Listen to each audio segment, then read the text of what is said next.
তো এখন বাজে 10টা 5, আর 2 ঘন্টা বাদে আমাদের স্বাধীনতা দিবস পালন হবে। বাট সত্যি কি আমরা স্বাধীন? there is a question, একটা বিগ কোয়েশ্চেন আছে। আজকে স্বাধীনতার এতদিন পর, মানে 78তম স্বাধীনতা দিবস, তো এতদিন পর এসে একটা কোয়েশ্চেন এসেই যাচ্ছে কি মানুষ কি সত্যি স্বাধীন? নট অনলি মেয়ে, ইনক্লুডিং ছেলেরা, মানে আশেপাশে যা হচ্ছে হয়তো সবাই অ্যাওয়্যার, সবাই কি পুরো world wide, international, national wise সবাই জানে যে কত বড় একটা হিংসা, একটা হয়েছে, কি বলে ওটাকে, একটা পাশবিক ঘটনা ঘটেছে যেটা তোমরা সবাই জানো, সবাই জানে। নতুন করে কিছু বলার নেই। অ্যাকচুয়ালি আমরাও 2-3 দিন ধরে একটু আপসেট। তো আমাদের ব্লগ শুট করা আছে, বাট সেটাকে আমরা পোস্ট করিনি, আপলোড করিনি এখনো পর্যন্ত, কেননা কনস্ট্যান্ট আমরাও নিউজের দিকে তাকিয়ে রয়েছি। লাস্ট দুরাত ধরে তো আমার মানে কি বলবো, ভয়ে একরকম ভয়ে ঘুম খুব আসেনি, স্বাভাবিক। মানে আনসেফ ফিল করছি। মানে এমন একটা সিচুয়েশন হয়ে এসছে, মানে এখন মনে হয় যেন নিজের ঘরেই আমি সেফ নই, কেউ ঘরে এসে কিছু করাটাই এখন শুধু বাকি রয়েছে। মানে খুবই এটা স্বাভাবিক কোশ্চেন, এটা তোর ক্ষেত্রে না, এটা নিশ্চয়ই আমাদের সবাই। পশ্চিমবঙ্গে, মানে আমাদের রাজ্য, এটা বিশেষ করে। পশ্চিমবঙ্গ রাজ্য, আমাদের রাজ্যে, আমাদের শহরে। তো এটা তোর মতো অনেক মেয়েরা কি আমরা নিজেরাই সবাই আনসেফ মনে করছি বিকজ কখন অফ কে কোথায় এসে মেরে দেবে। দ্য ল অ্যান্ড অর্ডার, মানে দুর্বল ল অ্যান্ড অর্ডার, যেটা আমাদের মনে হয়েছে নিজেদের এজ এ ব্যক্তি হিসাবে, আমরা এখানকার নাগরিক হিসাবে যেটা আমাদের ফিল হচ্ছে এখনকার মানে দিনে। সো কল ইন্ডিপেন্ডেন্ট নাগরিক হিসেবে। তো যাই হোক, এমনিও বাংলাদেশের যা ঘটছে সেটা নিয়েও আমরা কনস্ট্যান্ট দেখে যাচ্ছি নিউজে, সেটা নিয়েও একটু আমাদের কোথাও না কোথাও মাথায় স্ট্রাইক করছে জিনিসটা, একটা আপসেট ব্যাপারটা চলে আসছে। কিন্তু তার উপর এই যে পাশবিক ঘটনাটা ঘটেছে আরজি করে একজন ডাক্তারের সাথে, অন ডিউটি ডাক্তারের সাথে, সেটাকে কোনো মতেই আমরা মানতে পারছি না। মানে লাস্ট 2-3 দিন ধরে রিমি তো ভীষণই আপসেট, মানে ও জাস্ট আমার সাথে কোনো কথা বললেই এই টপিকটা নিয়ে কথা হচ্ছে, এবং আমিও আপসেট। লাইক আমি কাজ, দেখুন আমরা সবাই নিজের লাইফে ব্যস্ত, ব্যস্ত মানে সবাই নিজের লাইফের যুদ্ধে সবাই সামিল, বেঁচে থাকার জন্য লড়াই, তো তার জন্য কাজ বাজ করি, সবকিছু করি আমরা। বাট তার মাঝখানেও কোথাও না কোথাও একটা জিনিস ভীষণ ডিস্টারবেন্স হচ্ছে মাথার মধ্যে, যে কি করে এটা হলো। যখন দুজনের মধ্যে কথা বলছি, যখন কোয়েশ্চেন গুলো আসছে রাত 2টোর সময়, 3টের সময়, 3টে থেকে 4টের মধ্যে হয়েছে, তখন আরো 2-3 জন বন্ধু ছিল, তারা একসাথে খাওয়া দাওয়া করেছে, তাহলে সেই বন্ধুগুলো কোথায় গেল? আর সেমিনার হলে আর কি কেউ ছিল না? মানে আর এখানে অ্যাকচুয়ালি ব্যাপারটা হচ্ছে আমরা অনেক রকম কোয়েশ্চেন আসছে, অনেক রকমই কোশ্চেন্স আসছে। দেখো, আমরা চাই যে খুব তাড়াতাড়ি যে দোষী, যে তাকে, মানে যে রিয়েল দোষী, সাজানো দোষী না, যে রিয়েল দোষী, তাকে যেন ইমিডিয়েটলি ধরে তাকে শাস্তি দেওয়া হোক। সেটা আদৌ হবে না, এটা আমি ড্যাম শিওর। কারণ এই মানে বিশেষ করে এই স্টেটে আমি যেহেতু থাকি বলতে পারি, সেই আলটিমেটলি যে দোষী সে শাস্তি কবে পেলো সেটা আর আমরা জানতে পারি না। আলটিমেটলি কিছুদিন আগে যাদবপুরের কেসটা, সে তো ফিমেল ছিল না, সে মেল ছিল, তার সাথেও নোংরা অত্যাচার করে তাকে বাধ্য করা হয় সুইসাইড করা, বা যাই হোক আমরা এখনো জানি না, কারণ আমরা সে আসল রেজাল্টটা জানতেই পারিনি আলটিমেটলি। মানে কোথাও না কোথাও জানো তো, মানে যদি খুব ফ্র্যাঙ্কলি বলি, কেউ একটা মানে ভেতরে একটা জ্বালা হচ্ছে, লাইক কেউ একটা মানে মেনে নিতে পারছি না, মনে হচ্ছে না কি যেন সামথিং ইজ গোয়িং রং। তোমাদেরও নিশ্চয়ই সেমই জিনিসটা হচ্ছে, যেন বাধ্য হলাম আজকে এই ভিডিওটা করার জন্য। আমরা কিন্তু সবসময় এন্টারটেইনমেন্ট পারপাসে ভিডিও করে থাকি, খারাপ জিনিস বা কোনো দুঃখের জিনিস আমরা শেয়ার করি না, শেয়ার জাস্ট আমরা ব্লগ করি, আনন্দ করি এটা। বাট আজকে না পারলাম না, জানো তো, মনে হয় আজকে ওকেই বললাম যে ভিডিওটা অন কর, ভিডিওটা অন করে যে মানে মনের যে কিছু কথা তোমাদের সাথে যদি শেয়ার করি, তাহলে আমারও ভালো লাগবে, আর অ্যাজ সেম তোমরাও সেটা ফিল করছো আজকের দিনে আমার মতো। যে as a social media influencer আমাদের এটা কর্তব্য, ডেফিনেটলি এটা মানে একটা অ্যাওয়ারনেস দেওয়া বা কিছু বলা।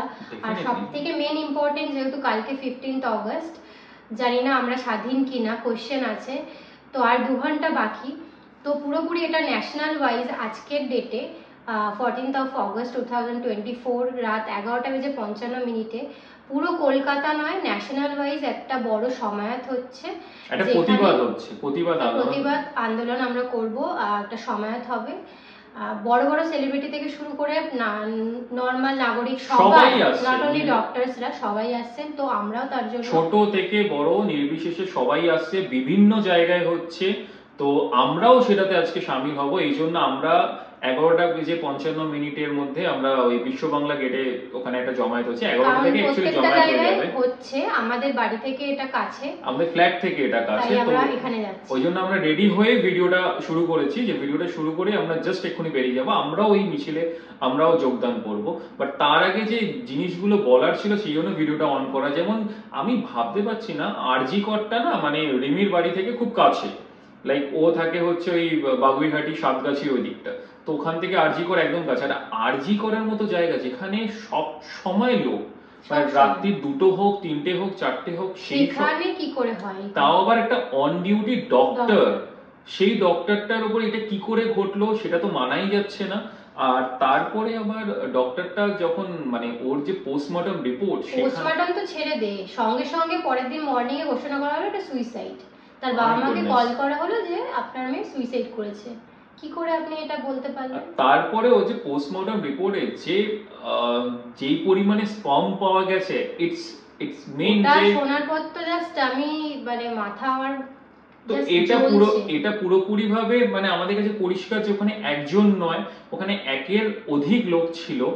আর তার সাথে নিশ্চয়ই এখানে কোনো ওদের নিজেদের কেউ রিলেটেড ছিল, পাওয়ারফুল কোনো মানুষ আছে। তারপরে প্রিন্সিপালের পরের দিন গিয়ে পদত্যাগ করা, সে পদত্যাগের আবার নাটকীয় ব্যবস্থা, মানে সেই সেম ডেতেই সে বিকালে আবার ন্যাশনাল মেডিকেল কলেজে সে আবার প্রিন্সিপাল। তো আমরা যে এটা বুঝতে পারছি না সেটা তো নয়, আমরা সবকিছু বুঝতে পারছি, বাট আমাদের কাছে করণীয় কি, আমরা প্রতিবাদ করতে পারি, তাই জন্যই আমরা সবাই মিলে জমায়েত হচ্ছি।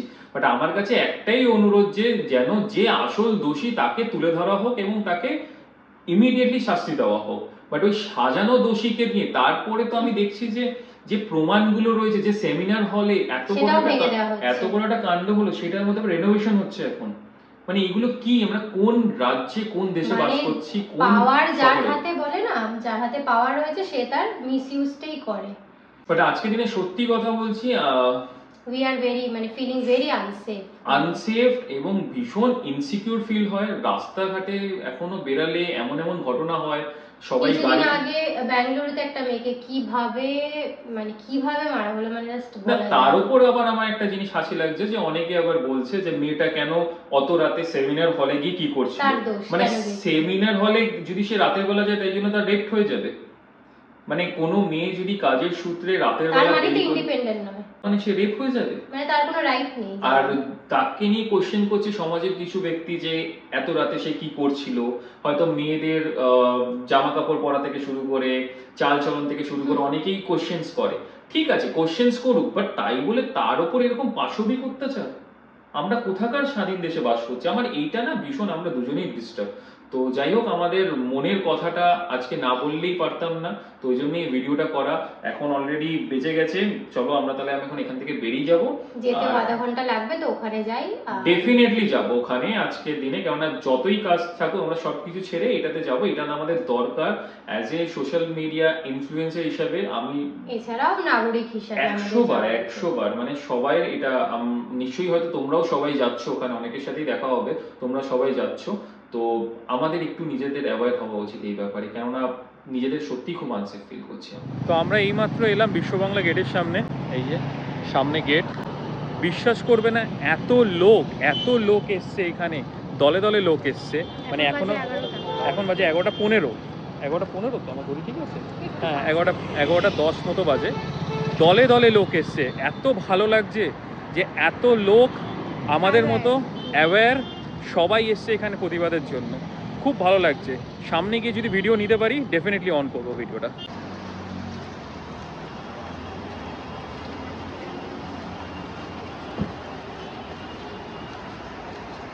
এই হচ্ছে সিচুয়েশন কারেন্ট, এখনো পর্যন্ত আমরা মেন জায়গায় যাইনি, ওইখানে হচ্ছে মেন, আর এই হচ্ছে বিশ্ব বাংলা গেট, এখান থেকে আওয়াজ শোনা যাচ্ছে।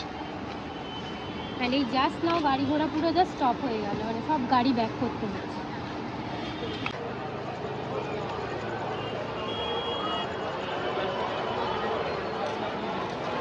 এই দিকটা আমরা যাই, চলো।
আজকের দিনে এখানে দাঁড়িয়ে মনে হচ্ছে সত্যি কলকাতা শহরের মানুষরা এখনও বেঁচে রয়েছে, এখনও তারা অ্যাওয়্যার।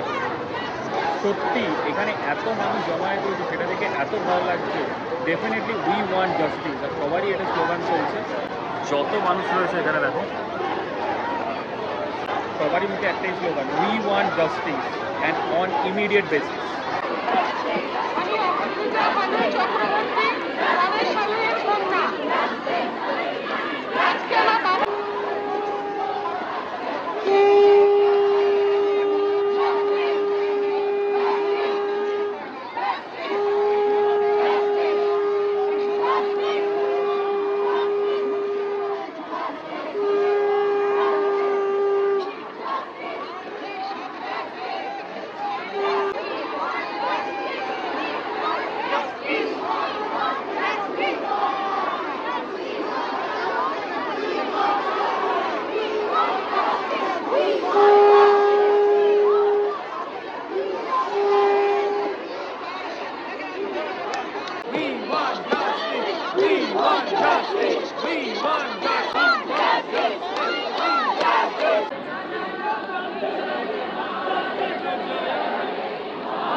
এখন বাজে 12:15, এখন কমপ্লিট হলো ঠিক বলবো না, এখনও অনেকেই আছেন, এখন মেবি কন্টিনিউ হবে, হাঁটবে এখান থেকে।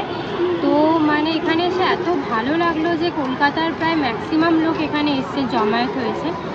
এখন লেটস সি কি we really get justice or not, সেটা এখন হোপফুলি এবার we are waiting for the justice.